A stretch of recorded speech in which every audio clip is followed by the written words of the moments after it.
ইরানের পাশে দাঁড়াচ্ছে একসাথে 8টি শক্তিধর দেশ: রাশিয়া, চীন, উত্তর Korea, Pakistan, Algeria, Syria, Lebanon আর ইরাক। সবাই ঘোষণা দিয়েছে ইরানের ওপর হামলা মানে আমাদের ওপর হামলা। পুতিন নিজে জানিয়ে দিয়েছেন প্রয়োজনে রাশিয়া সরাসরি অস্ত্র দেবে ইরানকে। গত জুন মাসে আমেরিকা ইরানের কয়েকটা পরমাণু স্থাপনায় সরাসরি হামলা চালিয়েছে। তাদের দাবি ছিল এই স্থাপনাগুলো নাকি বিশ্ব শান্তির জন্য হুমকি হয়ে উঠেছিল, কিন্তু ইরান সঙ্গে সঙ্গে পাল্টা জানায় এই হামলা একেবারেই অযৌক্তিক। আর এই ঘটনার পর রাশিয়া, চীন, পাকিস্তান, উত্তর কোরিয়া, এমনকি আফ্রিকার আলজেরিয়া পর্যন্ত ইরানের পাশে দাঁড়িয়ে সমর্থন জানায়। ভাবুন তো, এত বড় বড় দেশ যদি একসাথে ইরানের পক্ষে কথা বলে তাহলে আমেরিকার অবস্থাটা কি হতে পারে? প্রথমেই মুখ খোলে চীন। চীনের পররাষ্ট্র মন্ত্রণালয় স্পষ্টভাবে জানায় আমেরিকার এই হামলা পুরো মধ্যপ্রাচ্যে আগুন জ্বালিয়ে দিতে পারে। তারা বলে এটা জাতিসংঘ সনদের সরাসরি লঙ্ঘন। এরপরই রাশিয়া জানায় কোন সার্বভৌম রাষ্ট্রের ভেতরে মিসাইল বা বোমা ফেলা দায়িত্বজ্ঞানহীন সিদ্ধান্ত।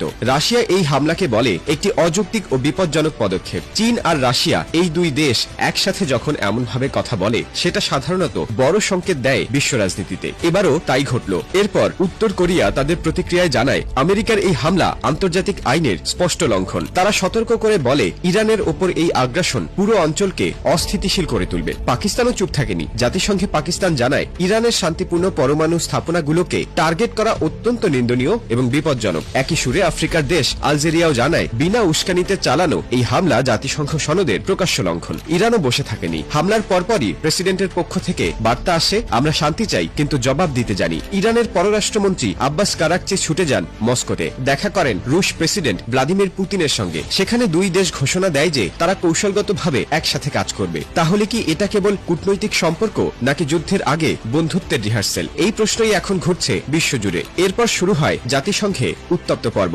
নিরাপত্তা পরিষদের জরুরি বৈঠকে একে একে মুখ খোলে চীন, রাশিয়া, পাকিস্তান ও আলজেরিয়া। রাশিয়ার রাষ্ট্রদূত ভাসিলি নেভেনজিয়া বলেন ইরানের পরমাণু স্থাপনাগুলো শান্তিপূর্ণ, সেখানে হামলা ভয়াবহ পারমাণবিক বিপর্যয় ডেকে আনতে পারে। চীনের রাষ্ট্রদূত হু কং বলেন এই হামলা শুধু ইরানের নিরাপত্তা নয়, পুরো বিশ্বের শান্তির জন্য হুমকি। পাকিস্তানও জানায় এভাবে কেউ পরমাণু কেন্দ্র আক্রমণ করলে একদিন তার ক্ষতি সবাইকে ছুঁয়ে ফেলবে। জাতিসংঘে এখন যে ভাষায় আলোচনা চলছে তাতে বোঝাই যাচ্ছে বড় কিছু হয়তো সত্যি আসছে সামনে। এই ঘটনার পর থেকেই পুরো মধ্যপ্রাচ্য এখন এক ধরনের ভয় আর অনিশ্চয়তায় ভুগছে। ইরান বলছে তারা প্রতিশোধ নেবে, কিন্তু কবে এবং কিভাবে সেটা কেউ জানে না। ইসরায়েল বলছে তারা যে কোনো হামলার জন্য প্রস্তুত। অন্যদিকে আমেরিকা দাবি করছে এটা আত্মরক্ষার পদক্ষেপ ছিল, কিন্তু সবাই জানে এই যুদ্ধ যদি ছড়িয়ে পড়ে সেটা থামানো আর কারো পক্ষে সম্ভব হবে না। রাশিয়ার পক্ষ থেকে বলা হচ্ছে ইরানের পতন হলে পরের টার্গেট হবে রাশিয়া। আর চীনও বলছে এই লড়াই শুধু ইরানের নয়, এটা বিশ্বশক্তির ভারসাম্যের লড়াই। তাহলে কি সত্যি নতুন এক বিশ্বযুদ্ধ শুরু হতে যাচ্ছে